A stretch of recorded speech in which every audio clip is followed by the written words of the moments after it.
Hi, okay, I'm going to tell you about testopathy or testophobia.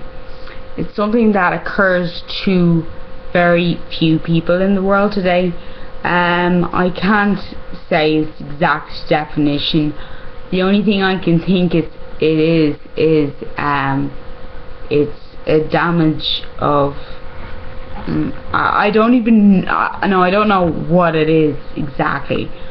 I think it's just a nervousness that you get when you go into an exam.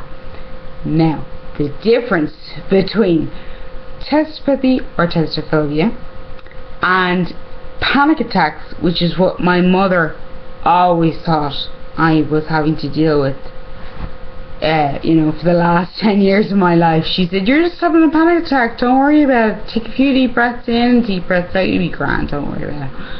And of course, because I hadn't had it actually told to me what I had, I didn't know what the hell to do. So I was like, okay. So I go in, I take deep breaths in, deep breaths out. I had to do my anatomy and physiology exam five times. Like 5 times. Crazy stuff, I actually got a distinction in it. But even so, 5 times is way too many times to be doing one subject. You need to lead the rest of your life. Yeah. So even having done that, I still went on and finished my childcare, thankfully, on Thursday. Gone. And yeah, so I can now be either an SNA or a childcare worker in a crash. So yeah, just so the people out there know the difference between a panic attack and testophobia, this is the difference. Okay, so let's say you're someone that suffers panic attacks. I know panic attacks I've had one in my life so far, and when I had my panic attack, I learned the difference between that and what I now know I have, testopathy. I know the difference. Basically, panic attacks and testophobia are different because panic attacks have you lose all of your energy, as in you can't stand up straight anymore. You're like, I have to sit down, I have to sit down. So you sit down, and when you start to take a few breaths in, because you're like, you're so tensed up and you're thinking, oh my god, how am I losing my energy? What's going on now? And you try to breathe in and you're having a problem with breathing in, yeah, you're in panic attack alert. Now, if you have what I have, which is testopathy, and I will have that for the rest of my life, a different way to manage it. Basically, it's a nervousness of tests, but I'm not sure how to say this, but testopathy shouldn't just be thought of as nervousness of tests, because it's like when you go in to do your test, your mind is wiped of every single thing you've just been learning for the last few months or few weeks. It's just gone. Everything. I mean, you can remember your name, your address, your telephone number, your email address. It's like, what's going on? I remember when I dealt with that a while ago, when I learned that I had testopathy, I just watched the film Popstar. It's a children's movie, but even so, I looked it up. I looked it up on the computer, testophobia, and what testophobia was, and I learned that yes, it's a nervous condition that people can have when they're going to do tests. Now, these can be, you could have a feeling of nauseous. You could have nauseous feelings, anxiety feelings, have loads of feelings in you, like, as well as confusion, because you're like, I just learned this stuff for the last number of weeks. Where the hell has it gone now? There you go. Besides that, you'd also have, your brain would be wiped from everything you've learned the last few months or a few weeks on the subject you're actually doing it's gone. Completely, it's gone.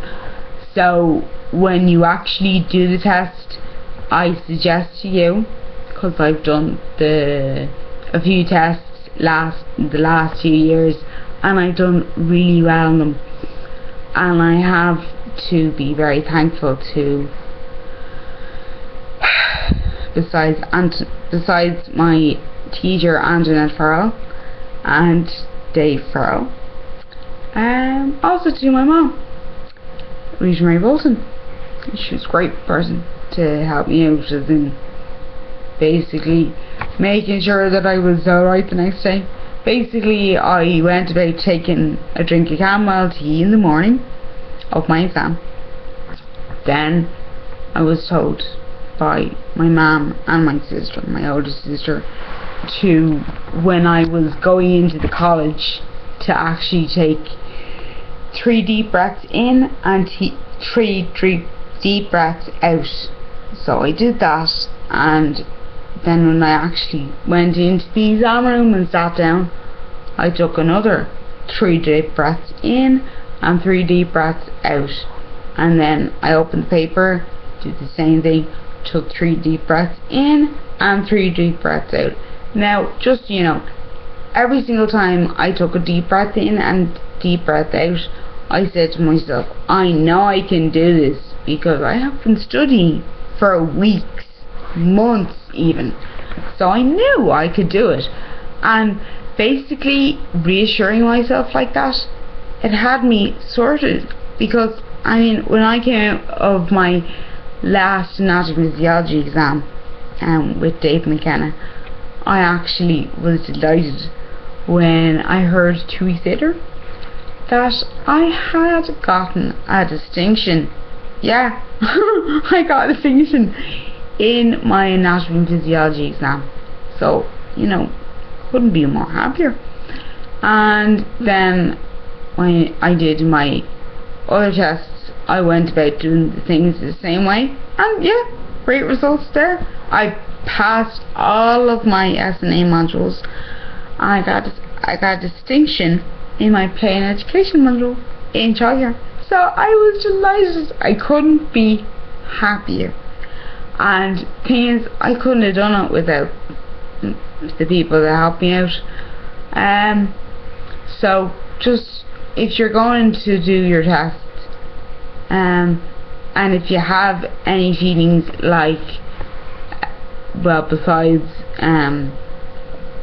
nervousness and anxiety going through you, if you start to get sick, or you're feeling nauseous, or your stomach starts to kind of hurt you a bit, like you're about to get sick but you don't, like I had a few times where I'd be in my tests from the age of 21 where my stomach would actually start hurting me, you know, after a while, and I was like, what the hell's wrong? I haven't eaten that much today.